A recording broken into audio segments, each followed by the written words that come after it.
action by the governor and the Maryland Attorney General that provided funding this current year, emergency funding, we would have already essentially fallen off a cliff. But we were saved for this current year. The cliff isn't far away though, because we're looking at fiscal year 22, and as the slide indicates, we're anticipating approximately a 40% less funding than our pre-pandemic levels.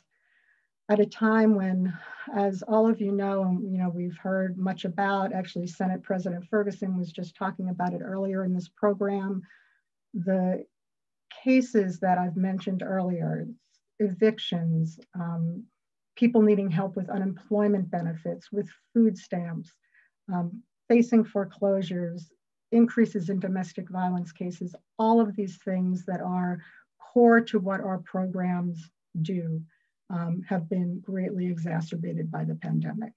So we have a situation where this great imbalance of the need increasing dramatically and the resources in steep decline.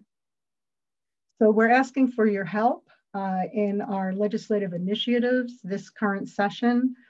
I know that there's detail about these in the materials provided to you in your lobby day materials, but we will be seeking a modest increase in our revenue stream from court filing fees, as well as an increase of $6 million from the Abandoned Property Fund. These bills, as I said, you'll find much detail about them. We are having a hearing today, this afternoon, on Senate Bill 232, which is the increase in filing fee bill. That bill is cross-filed with House Bill 478, and the state abandoned property bills are Senate Bill 413 and House Bill 514. These bills have the support of the Maryland State Bar Association. Legal services funding is the #1 priority this year for the Maryland State Bar Association in the General Assembly session. Certainly the Maryland Access to Justice Commission, the Attorney General's COVID-19 Access to Justice Task Force is supporting these bills, along with many, many other entities throughout the state. So I'd like to conclude by, I guess stating what is clear, which is there has never been a need greater than at this time for stable, increased funding for civil legal aid. We have an impressive and mighty network of grantees throughout the state of Maryland. They did have to absorb some funding cuts last year. We did have to reduce funding by 9% despite the heroic save that we had by our governor and Maryland Attorney General. We desperately need to be in a position where at a minimum, we don't have to cut further in the coming year. And ideally, it would be nice to be able to start increasing funding to meet the increased need. But I'm happy to answer any questions that you have if you want to put them in the chat. And again, I just really want to thank the Maryland State Bar Association and certainly all of our elected officials for their support now and over the years. Thank you so much, Susan, for that presentation. It really captures, what we're up against in this session. And so what we have been doing today really matters. Next, we have Zafur Shah. He's an attorney at the Public Justice Center. He is also one of the leads and heads of Renters United Maryland, which is a statewide coalition that is working on renters' rights and has a package of bills that is related to eviction prevention. Zafur was also the co-chair of the Maryland Attorney General's COVID-19 Task Force's Housing Security Committee. So he comes with a lot of experience in housing, and I turn it over to you, Zafur. Thank you for being here. Thank you, Rena, and thank you to the MSBA for inviting me for this important event. At Public Justice Center, in our Human Right to Housing project, we provide advice and representation to hundreds of Maryland households each year. And while most of that work is in individual client services in the district court, that's where our attorneys find impact cases to bring on appeal and for affirmative lawsuits, including class actions. And this systemic work through the courts also anchors our administrative and legislative advocacy, which is what brings us to coalitions like Renters United Maryland and to Lobby Day with MSBA. We meet most of our clients at a crisis point. Loss of housing is looming for them. Many are in a panic mode. Many others are filled with just a feeling of hopelessness or lack of faith in the legal system. And they can't see why they should put up any fight to stop housing displacement. And a lawyer's advice in that moment is not just to provide points of information or presentation of options. It can often be providing the light in a very bleak tunnel. And in more tangible terms, in an eviction defense case, having a lawyer can mean keeping your home. But just as often as importantly, it can mean landing on your feet so you can find a new one. And I'll talk a little bit more about that in a moment. Bill, are my slides up? You can hit slide 2. I want to talk about the pandemic for a moment. The COVID-19 pandemic has not been a reprieve from the challenges of litigation, whether you're a tenant or a landlord. Eviction actions were filed continuously during the pandemic, although, as Susan was mentioning, at a far smaller number than what the state's used to. And so between July and November, the end of November of 2020, the state saw approximately 115,000 eviction cases filed. There have been challenges for tenants amid those threats of eviction, with changing court operations in different phases of operation, and even changing laws. There have been local ordinances passed during the emergency, changing certain rights and obligations. Of course, the Federal CARES Act, the federal CDC order temporarily halting evictions, and the governor's order providing some protection against eviction. Those have all been changing parts of the topography in what is often considered a very simple matter, which is whether someone can stay in the property. But it hasn't been simple. These cases have been complex throughout the pandemic, and litigation has just been one layer of concerns our clients have presented over the past year. They've often dealt with start and stop problems in emergency relief programs, and even need lawyers' assistance to complete their application processes. They've dealt with illegal notices to quit. All kinds of self-help eviction have been happening throughout the pandemic, but especially in the latter months recently. The pandemic has magnified what legal services attorneys have known all along, which is our clients present compounded problems of financial hardship, health problems, including mental illness or emotional trauma, and housing insecurity. And I want to talk to you about my client, who I've changed his name to Jaime to tell you his story. Jaime was facing 3 different eviction actions in November 2020. And he's a tradesman, a single dad of 2 boys. And during the pandemic, Jaime could not find work. The home he rented, where his boys were virtual schooling, was suffocating with a mold problem that his landlord did not want to professionally remediate.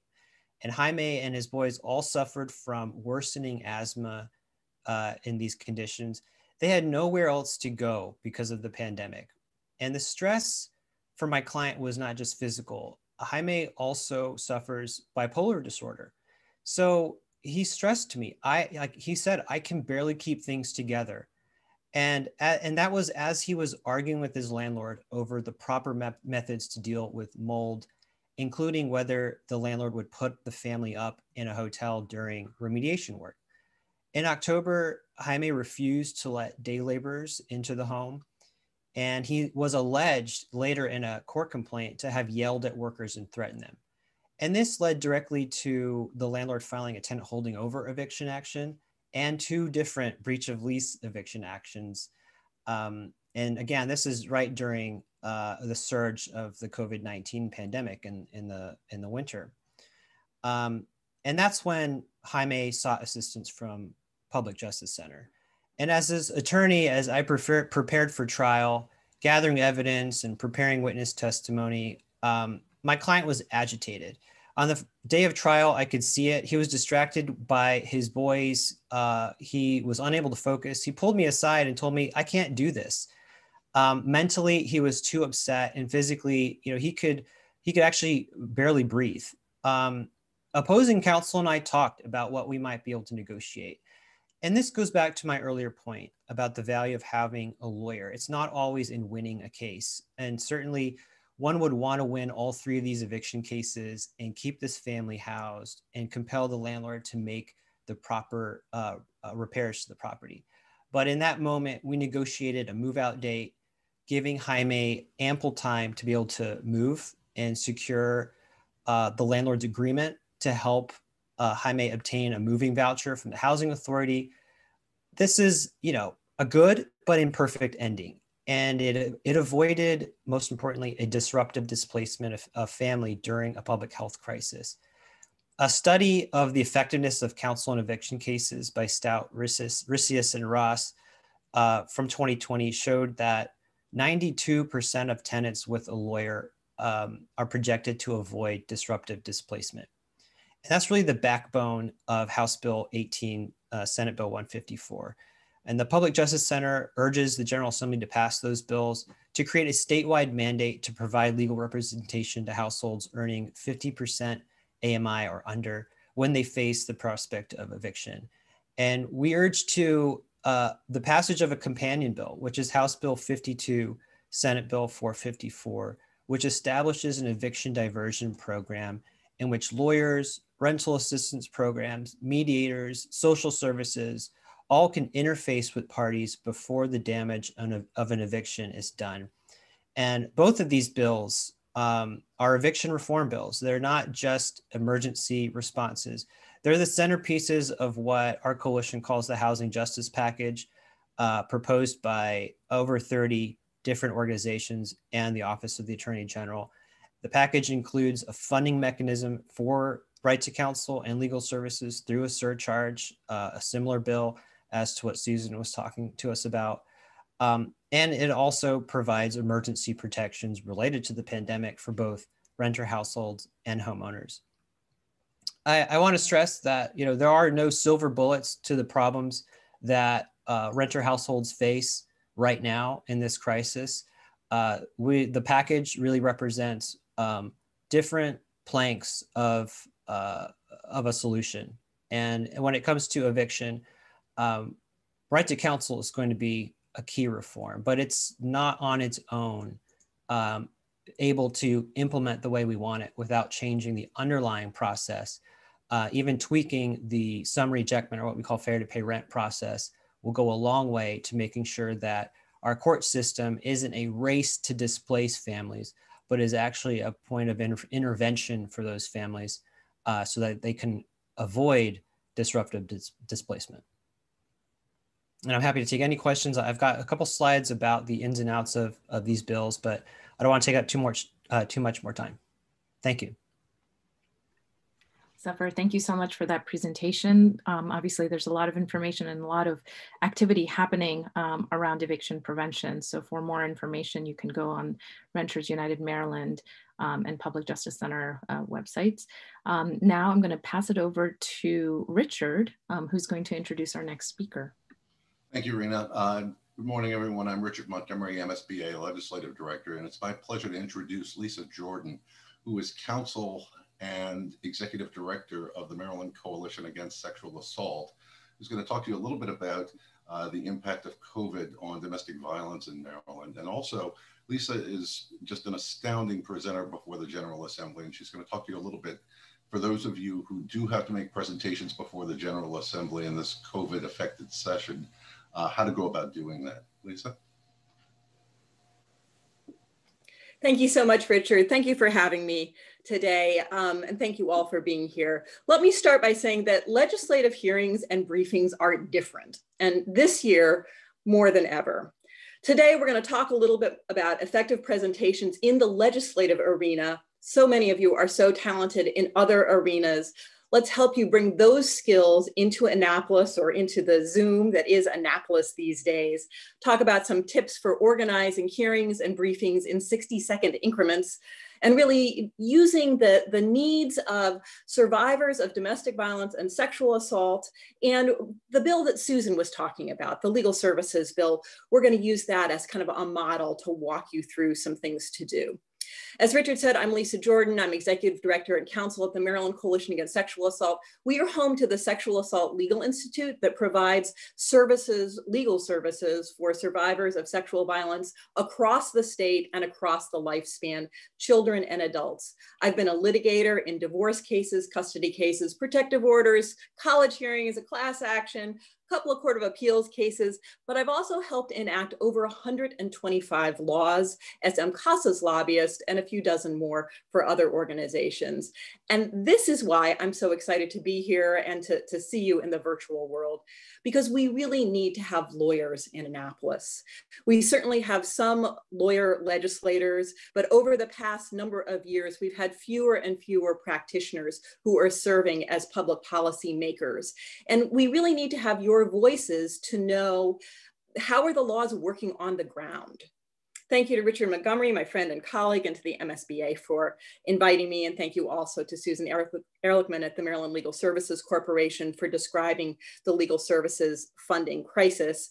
MLSC helped serve over 7,500 survivors of sexual assault and domestic violence last year.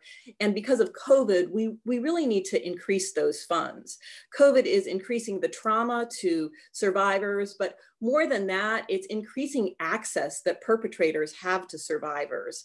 They're finding that people can't simply leave. They don't have the support of their friends, colleagues, or professionals.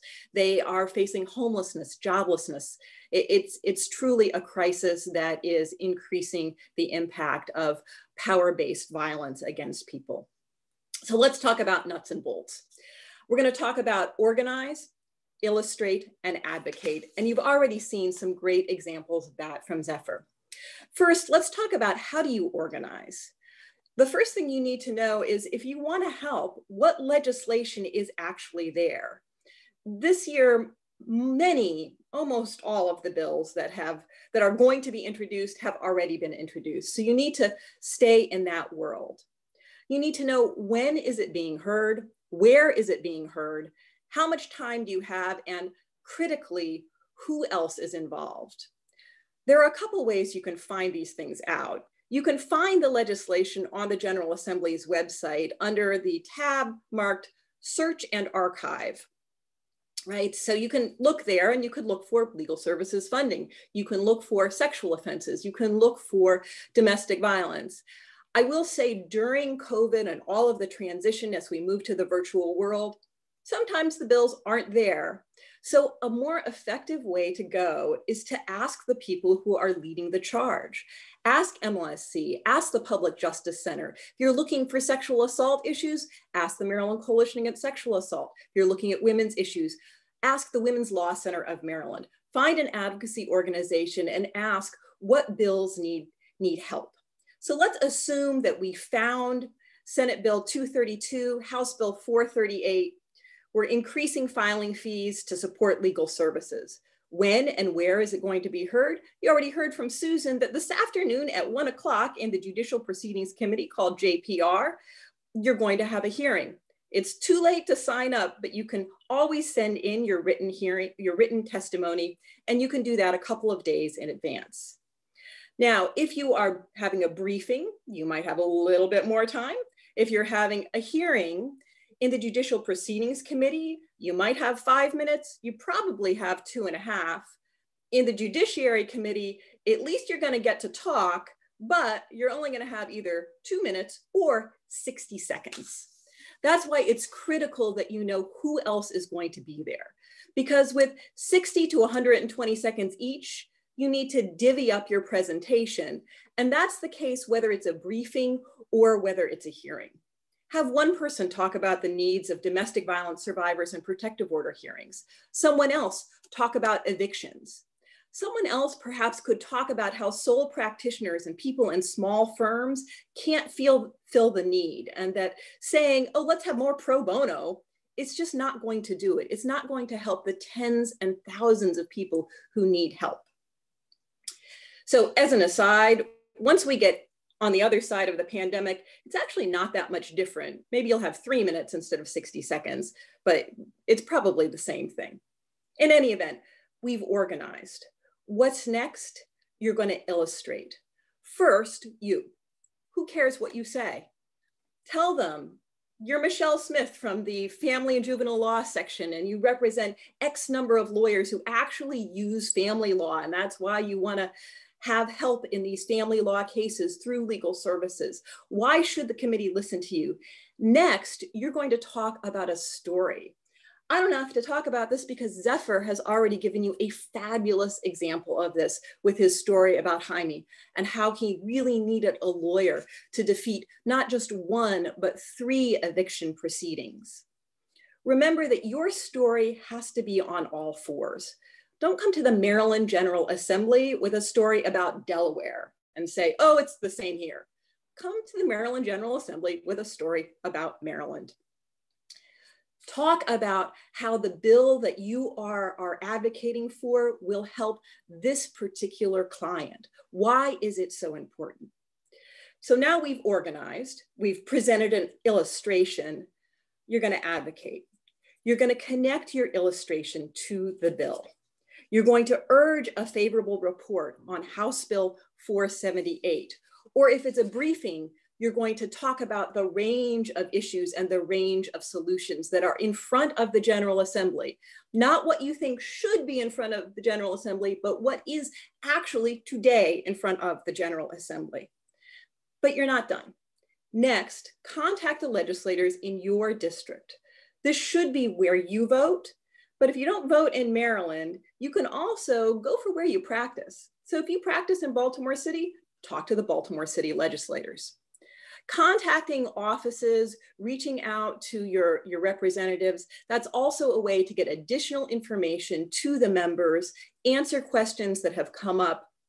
And also, if you're in a committee like the Judicial Proceedings Committee, this is a way to get your views to them beyond just the written testimony.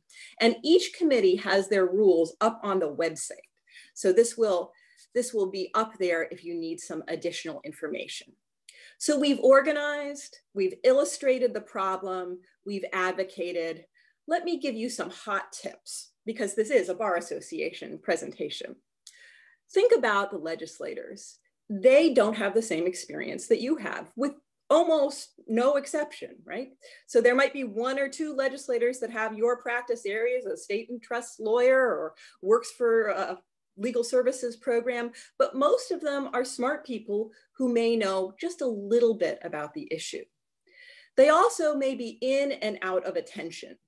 Now, in live times, that means they're in and out of the hearing room, but that also can apply when they're on Zoom. They may be paying attention and then looking at their computer, looking at their phone. So keep in mind that they might not be following you in a steady stream. Remember, there's no rebuttal. There are no objections. You need to anticipate what the other side will say. What are those concerns? And talk about those. Some things perhaps to avoid. The fastest way to be ineffective is to present information that is too long and too complicated. The next thing that will really irritate people is to say, you've worked in the federal system lobbying, you've lobbied before Congress, and so you know everything that you need to know about lobbying. Maryland is not Congress. The system is different. The budget system is very, very different. Remember that litigating and drafting are also different. Be respectful of committee, counsel, and government relations experts. And finally, just keep in mind that passing a bill is not just a question of good policy. There are also politics involved. Remember to work closely with your colleagues, and there are kind of 2 types of bills in my mind. There are bills that are a matter of principle. For example, repealing marriage as a defense to sex crimes. That's a bill we should simply pass. It's not like a little bit of a sex crime is okay. On the other hand, think about protective order hearings. We've worked for decades to increase the relief available to survivors of domestic violence and sexual assault under the protective order statute, and that's been a process over years. We couldn't start in 1992 and say we want the perfect law. We had to work on it over time. Think about what sort of bill you're advocating for and then go for it. Thank you again for your attention this morning. Thank you again to Richard for having me here. I'm happy to answer any questions. I'm also happy to answer questions that you email me outside of this forum. I'm really thrilled to have so many Bar Association members interested in advocating in the legislative arena. Thank you. Lisa, thank you so much. Next, I'd like to introduce Michaela Muffaletto, who is the legislative chair of the MSBA Estates and Trust section, who's going to talk a bit about remote notarization and advanced directives. We've worked with the section going back to the end of last General Assembly session, basically on difficulty in getting certain documents authenticated and that sort of thing. So Michaela, would you take it away? Great. Good morning. Thank you for giving me the opportunity to speak to you today. As Richard said, my name is Michaela Muffaletto. I'm the chair-elect of the MSBA's Estate and Trust Law section. In that role, I'm leading our section's legislative efforts for the 2021 legislative session. This year, we've submitted 4 legislative items for consideration, all of which are soon to be introduced and sponsored by Senator West and Delegate Fisher. They'll be cross-filed, and we anticipate that they will be heard in JPR and Judiciary committees. 2 of these items relating to remote execution of estate planning documents and remote notarizations came about as a result of the COVID-19 pandemic and the need to serve all Marylanders in a time of crisis. But the need for these items will remain long after the pandemic is over. Before I talk about those items, I'd like to take a minute to reflect where we were simply a year ago. It feels like a lifetime. At that time, many of us had heard about COVID-19 on the news, but didn't foresee the effect it would have on our practices and the lives of our clients. Prior to the pandemic, estate planning was typically done in person. I would regularly meet with clients in person to discuss their estate planning needs and to execute documents. Few clients wanted to discuss such delicate matters over the phone. Only a handful of them had ever even heard of Zoom. And under Maryland law, all estate planning documents required physical presence for proper execution. But with the Ides of March quickly came the realization that life as we knew it was changing. Schools were closing, businesses were sending employees home. With growing concerns over COVID-19 and the social distancing imposed in response to the pandemic, I and my colleagues were forced to look at new ways to execute estate planning documents. While the pandemic highlighted the need for many people to get their affairs in order, we as practitioners, we weren't adequately equipped to address those needs.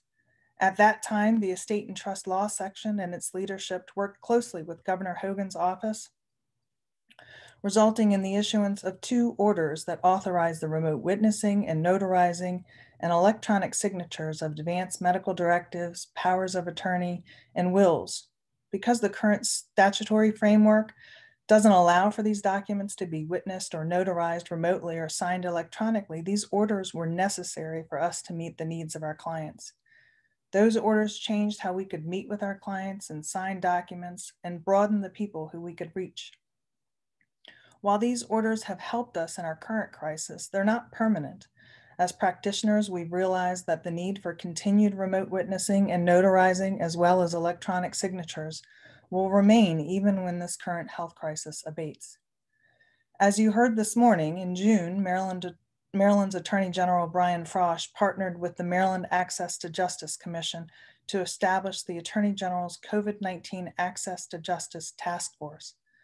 The task force's mission was to look at the pandemic's impact on Marylanders and make recommendations on how to ensure the maximum reach of our legal system to our most vulnerable population. One of the task force recommendations was to make permanent the governor's order that allow for remote witnessing and notarizing of estate planning documents. By implementing such changes, we can reach even our most vulnerable population and help them get their affairs in order. And that's what we hope to do with this year's legislation. Our legislative items will ratify those documents executed remotely with remote witnesses and notaries under the orders of the governor during the pandemic. In addition, our legislation will allow wills, powers of attorney, and advance directives to be remotely or electronically signed and witnessed, as well as remotely notarized. Similar to the orders of the governor, the requirements for wills and powers of attorney will track each other. Both will require a certified original document. While a power of attorney can be certified by a supervising attorney, a will can be certified by either a supervising attorney or the person who's making the will. Advanced directives have less stringent execution requirements due to a lower risk of fraud and will not require any certified original. Furthermore, for remote notaries, we've revised the language relating to credential analysis and identity proofing to clarify that they're only required when the notary does not know the signer personally or when there's no credible witness to attest to the signer's identity. Finally, we've removed language that prevents a notary from serving as a witness to a power of attorney when the notary is using communication technology. And we removed the restriction that prevents wills and trusts from being notarized remotely. We believe all of these changes are necessary. We believe that they'll help us to continue to serve our clients, particularly those who are hard to reach and usually the most vulnerable. We believe that it will create an access to justice when there wasn't one before. I do hope you'll join me in supporting our legislative efforts this year. And again, I thank you for the opportunity to let me speak today. Michaela, thank you so much. And finally, that brings me to Michael Davis, who Michael is the chair of the Vulnerable Adults Task Force, who's going to talk a little bit about the SAFE Act. Michael. Good morning, everybody. Good morning, Richard. I'd like to thank everybody for having me this morning, make a presentation. I'm going to be talking about the Maryland SAFE Act, the statute against financial exploitation that has been filed as Senate Bill 327 and sponsored by Senator Jeff Waldstreicher. I'd like to thank him as well for sponsoring this bill. Financial exploitation has become an endemic in our society. Some authors for various reports have even called it the crime of the 21st century. Literally affecting up to 1 million people a year and tens of millions of dollars in direct and indirect impact. The COVID-19 pandemic that we're currently involved in has not made things any easier, in fact, made things much more difficult. The problem we've discovered is that the current remedies in Maryland for financial exploitation are generally in the area of criminal law. It is possible to pursue civil cases with financial exploitation today, but those are usually very expensive to put together. And frankly, most people cannot afford any kind of, sort of the cost of doing that. So what we've looked at is the criminal side. And we found that the criminal law really has not addressed the issue very well. In fact, there were 3 reports that were reflected in the fiscal note for House Bill 320 last year. And in that fiscal note, they referenced reports from the Maryland State Commission on Criminal Sentencing. And they said that only 15 people were involved or sentenced all year long during that time. The judiciary that same year advised that there were only 47 violations in district court, which resulted in just 2 criminal dispositions, and 55 violations in circuit court, which resulted in only 8 criminal dispositions. And then the third report was from the Department of Public Safety and Correctional Services that advised that there was only 1 intake as a prisoner, and the Division of Parole and Probation received only 18 intakes. So for a whole year, that's not a very good showing on being able to use the criminal justice system for this purpose. And there's a reason for that. There's actually 3 good reasons why this has happened. First of all, most people do not want to involve the criminal justice system in what they perceive as a family matter. Most financial exploitation is done by relatives. It could be a daughter, it could be a son, a brother, it could be a parent. It also could be a caregiver, but usually it's done by people who are close to the victim, and they don't want to bring the police into that kind of environment.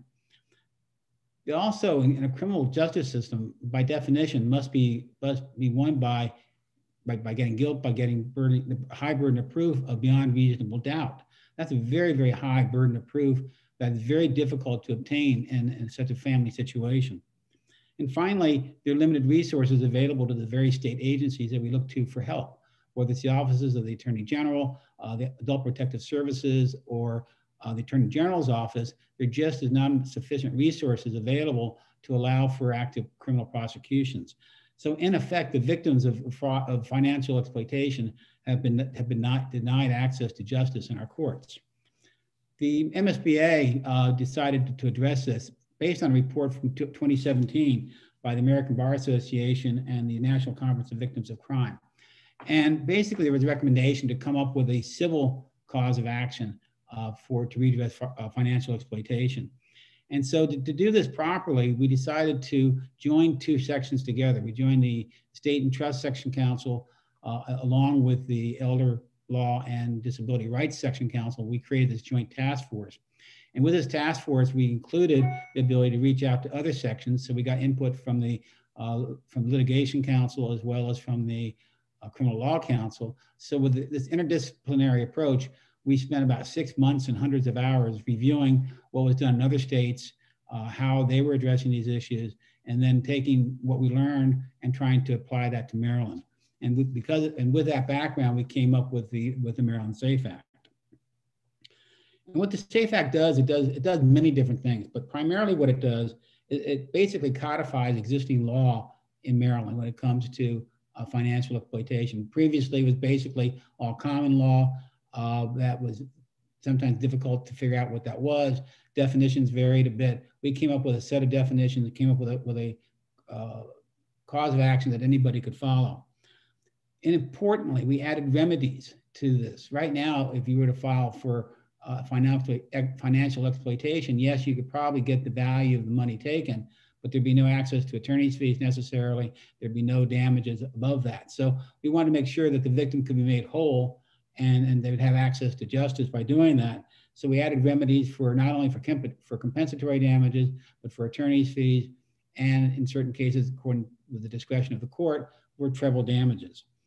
We reduced the burden of proof. No longer is it beyond reasonable doubt. Now it's preponderance of the evidence be able to make the case. And in these kinds of situations, that's a much more reasonable burden of proof.